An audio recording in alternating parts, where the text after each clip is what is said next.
با شرافت زحمت‌های شبانه‌روزی ملت تاجیک و تمام تاجیکستانیان تحت سروری پیشوای معظم ملت حقوق و آزادی‌های شهروندان تامین بوده مردم در فضای صلح و امنیت کار و زندگی می‌کنند. متاسفانه تا هنوز هستند نفرانی که زیر تاثیر عنصرهای بیگانه قرار گرفته با عملهای جنایتی دست میزنند، آسایشگی مردم را خلردار میسازند، با رشد ساحه‌های مختلف جامعه مانع ایجاد میکنند. گروه‌های متشکل جنایتی جوانان ناآگاه را به دام فریب خود درآورده برای قانع نمودن هدفهای جنایتی آنها را همچون ابزار صادرکننده عملهای غیرقانونی استفاده میبرند. تجربه چندین کشورهای عالم از جمله دولت‌های پساشوروی نشان داد که نیروهای منفعت‌جو محض از امکانات‌های جوانان ناآگاه استفاده برده ساخت دولتداری خود را به نیست‌شوی و پراکندگی مواجه میسازند. تقدیر صدها نفر جوانان محض با اشاره و دستور دایره‌های جنایت‌پیشه به طور فلاکتبار انجام می‌یابد. نوبسته از پخش منتظم برنامه‌های معرفتی حقوقی توسط تلویزیون محلی و جمهوریوی جوانان ناآگاه شهر خاروخ که به دام فریب و نیرنگ سرکردگان گروه‌های متشکل جنایتی افتادند به خود خلاصه ضروری نبرآورده ایستادند.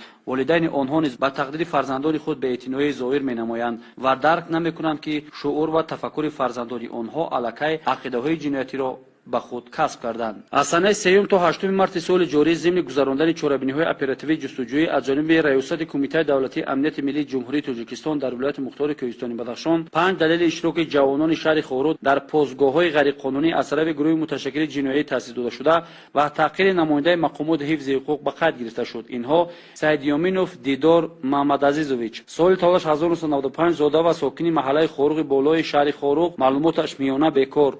давронов савоб камонович соли тавлаш 2000 сокини маҳаллаи тирҷиди шаҳри хоруқ донишҷӯи курси чоруми донишгоҳи давлатии хоруқ ба номи моишо назаршоев саид иброҳимов алибахш саидниёзович соли тавлаш 1994 сокини маҳаллаи сайфулло абдуллои шаҳри хоруқ маълумоташ олӣ корманди ҷамъияти дорои масъулияташ маҳдуди политехникс андамбеков охир қувватбекович соли тавлаш 1993 сокини маҳаллаи тирҷиди шаҳри хоруқ донишҷӯи курси чоруми факултаи математикаи донишгоҳи давлатии хоруқ ба номи моишо назаршоев ва давлатшоев афроз маҳмадзоирович соли тавлаш 2005 сокини маҳаллаи хуфаки шаҳри хоруқ донишҷӯи курси якуми коллеҷи техникии ноҳияи шуғнон ба ҳисоб мераванд. дар суҳбат ҳамаи онҳо изҳор доштанд ки зери таъсири ақидаҳои ҷиноятии саркардаҳои гурӯҳи муташаккили ҷиноӣ афтода дар пояи маҳалгароӣ ва таҳаммулнопазирӣ ба чунин амал даст заданд ва аз оқибатҳои ногувори он андеша накарданд. 25 ноябр 2021 дар хоруқ митинги ғайриқонунӣ шуд.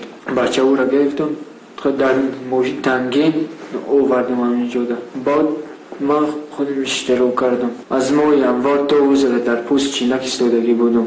جنایتکار باقی را اخلانات کردیم. در حقیقت در وقت شبانه در پوست‌های غیر قانونی ما قطعی بچه‌ها رستم، فرید، امید گشتگذار کردم.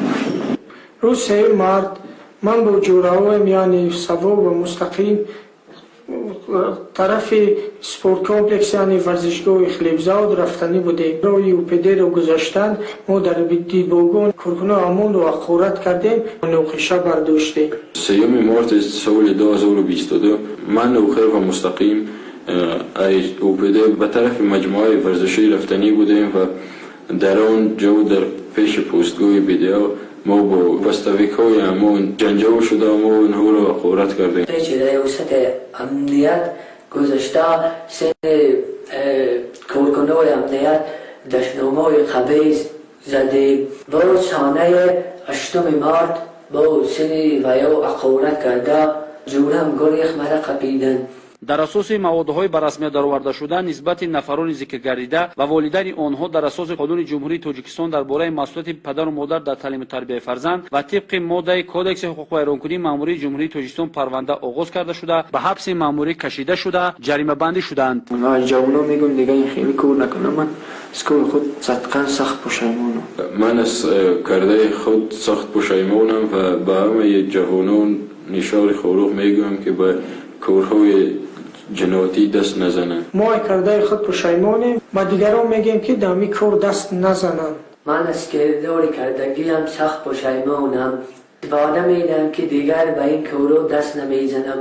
از کار کرده خود صدقاً پشیمانم و دیگر همین کار تکرار نمیکنم. боиси таассуф аст ки аҳли зиё устодону омӯзгорон кормандону масъулини сохторҳои давлатии вилоят ва шаҳру ноҳияҳои он дар тарбияи насли ҷавон фаъолияти номукаммалу заиф дошта ҷавонони ноогоҳро дар ихтиёри гурӯҳҳои муташаккили ҷиноятӣ гузоштанд.